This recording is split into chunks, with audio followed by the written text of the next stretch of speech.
What's up, guys? Hope you've had a terrific Thursday. I know I have, watching golf again.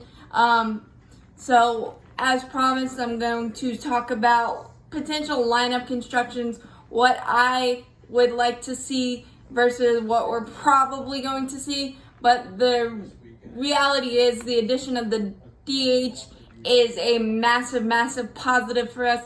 It gives us so many options, and with the 3-batter limit rules still in play for the 2020 season, it's going to be a difficult task for opponents to go through our lineup, because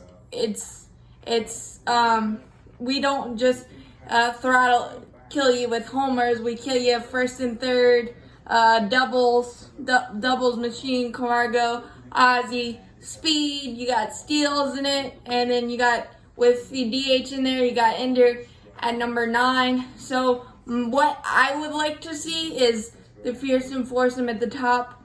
Ronald Acuna Jr. in right, Ozzie Albies at second, Freddie Freeman at first, and Marcell Ozuna fourth for the fearsome foursome. Then Travis d'Arnaud 5, Dansby 6, Camargo 7, Riley at Camargo at third base, Riley 8 at DH, and 9 Ender and Ciarte with that additional leadoff hitter, as it were. But what we are going to likely see is the fearsome foursome, but Marcell Ozuna in the DH spot, given his shoulder injury that hampered a lot of 2019 for him, and it affected his defense, but it did not affect him at the plate at all. 29 homers and 89 RBIs. I will take that and sign up for it right now.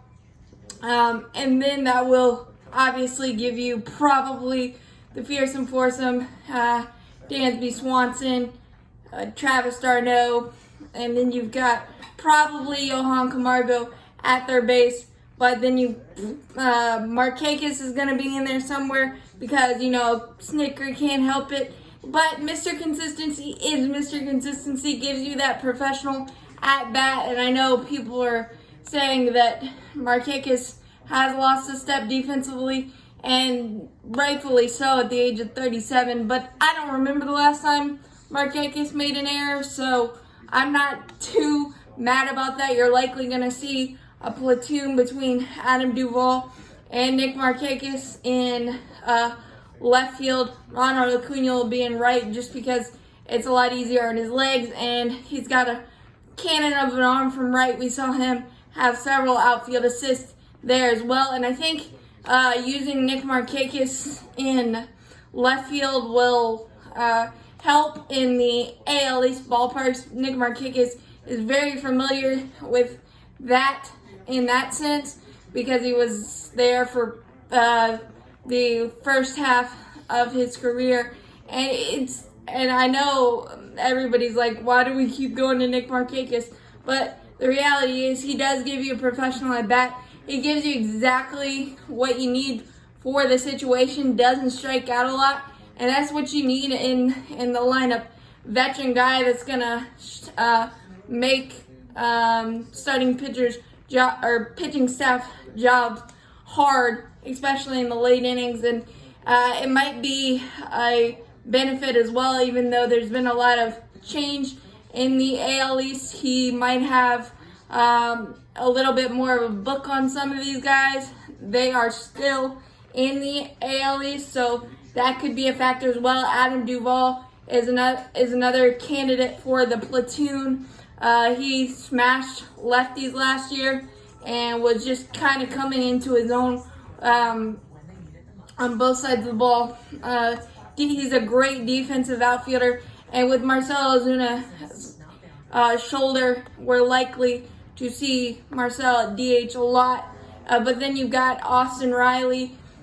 He could platoon with Markakis and Duvall in left. We saw what he could do power-wise, and in spring training he was starting to lay off that curveball slider combo. So again, there are a ton of options, and I'm super happy. My ideal lineup would have Riley and Camargo in the same lineup because I just don't like the Camargo-Riley debate because I think they are both very beneficial. But the versatility that this roster itself gives us is second to none. You got a Danny Echeverria who can play multiple positions as well. Is a defensive wizard.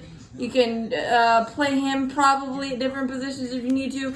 I guarantee you this allows Charlie Clutch to make the team with the amount of versatility he has.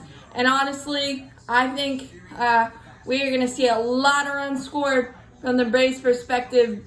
The DH just opens up so many possibilities. Plus, we don't have to watch Mike Foltynewicz look like a ballerina, and all they have to do is focus on pitching, which is the most important thing in 2020. And I just really like how this team as a whole sets up, and this season is going to be a fun, interesting season to watch. But baseball is baseball, and I'm so happy to have it back. As always, go Braves. What do you think about my lineup?